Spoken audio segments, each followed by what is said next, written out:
SEMO head coach Tom Matukewicz. The Redhawks open the season at FBS Foe Arkansas State Saturday night, 6 p.m. ESPN Plus. Coach, to start us off, general thought about the season beginning, then we'll get to some questions. Yeah, this is what we're all been waiting for is to get this thing started. My focus is this is the first game is really all about our identity. It doesn't matter what comes out of our mouths. When North Alabama watches our film, they're going to know who we are, right? And so what's important is we understand what our core values are, how we play this game, and it looks like that when people watch our film, And so what that means for us is we go around here talking about we're a process-driven program, and so it's all about our preparation.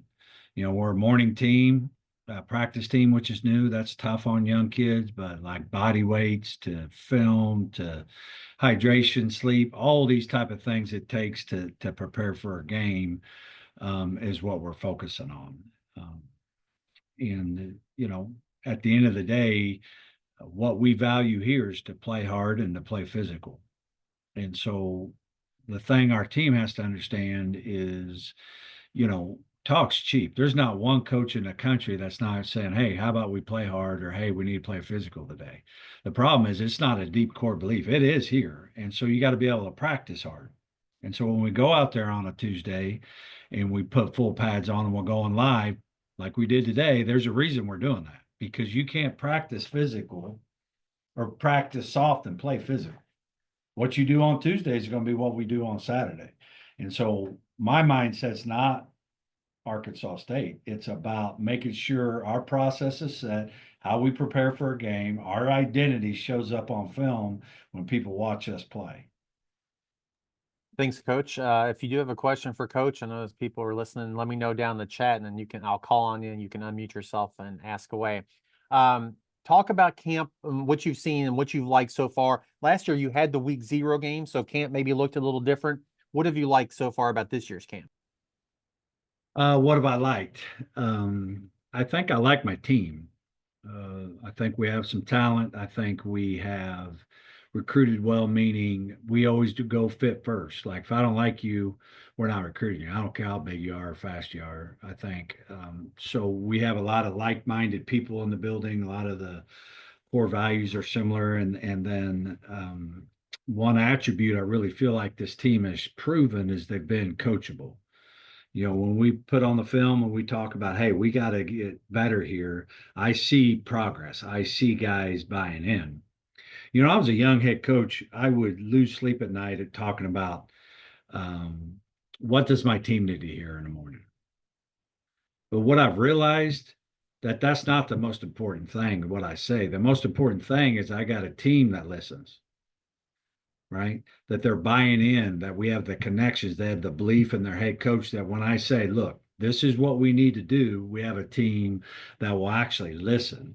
And it feels like we're there right now. We haven't hit adversity. We haven't, right now it's all everybody's, doing well, but we'll hit some adversity and all that, and then we'll find out what we're really made of.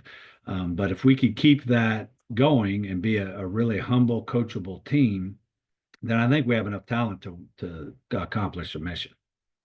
Everybody always wants to ask questions about the quarterback. You got a new quarterback this year. Talk about that and how he's fit into your system so far. Yeah, Jax is awesome. He's been raised well.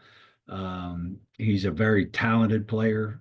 When I watched his film, I, of course, looked at talent, accuracy, arm strength, and those type of things. But I also knew that we're a developmental program. Like we base everything off getting our players better. Like when we sign a player, that better not be the player that plays for us. The guy that plays for us better be a better version than the one we signed. And you look at it and you say, I can make Jax better. I'm not going to make his accuracy better. And I think I got coaches on my staff do a great job of that. But I can make Jax tougher. I can make Jax a better teammate, a better leader, all of these other things that are going to happen. And so we just have to understand, even though he's a talented player, he's still young. He turned 23 weeks ago. he hasn't been in a lot of uh, fights. I mean, at the end of the day, he's really only played 1 year of college football and as a junior college and a bad junior college at that. And so we got to be smart with him. We got to make sure that he's not in bad situations. If we go out there and throw 50 times, we're just dumb. We're just waiting for things to happen bad. And so we got to have balance. We got to stay out of 3rd and 15, those type of things. And then he needs to not be greedy, take what the defense gives you, all the things that coaches talk about. I know we've asked you this at different points over the last 2 or 3 years. When you had Geno Hess, you were like run first, right? Last year, Paxton was more you had to throw the ball a lot. What would you, and you talked about identity earlier? What do you think this team's identity will be on offense? Once this game gets going. Well, we better run the ball or I'm going to fire myself because something's wrong with me. I believe in running the ball since I came out of the womb. I come out of the womb holding the football well. So, like, if we're not running the ball, something has happened. And so we got injured last year, and that gave us the best chance. Look, I'm married to winning. I'm going to do what it takes to win a game. But you're not going to have a successful long-term program if you can't run the ball. And when we say run the ball, it's run to win, throw to score. If we don't score, if we don't throw the ball, all right, we're not going to score enough points. But if we don't run the ball, then we're not going to win this game because there's going to be a 4th and 1. There's going to be a goal line. There's going to be some 4-minute drill. There's going to be something there that we're going to have to do to win beat an FBS opponent. And so we got to get back to run the ball. I really like our running back room. They're talented. They're tough. They're great teammates.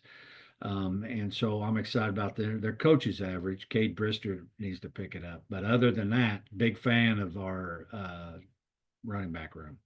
And I know you talked about this game is more about you, but just your thoughts on Arkansas State and what you've seen from them and expect from them. Yeah, they're won a bowl game. Butch Jones has probably forgot more about football than I know. He's won at every level, all the things. He's got a great job. They have indoors. They're paying coaches $1 million. They're doing all these type of things, and so we understand how challenging this is going to be. In 2018, we were a playoff team, a good team, and they scored half 100 on us. So we understand how hard this challenge is, but just like I told the team this morning, like if you've been in our program, you understand that we can make this a 4th quarter game. We did last year versus an FBS opponent. And if you just got here, why'd you come to SEMO? You came to SEMO because you thought we could win a game like this. Now, at the end of the day, it's all about how we play and can we make this a 4th quarter game. Perfect. Coach, appreciate your time this morning. Best of luck on Saturday night. We'll talk to you again this time next week. Thanks.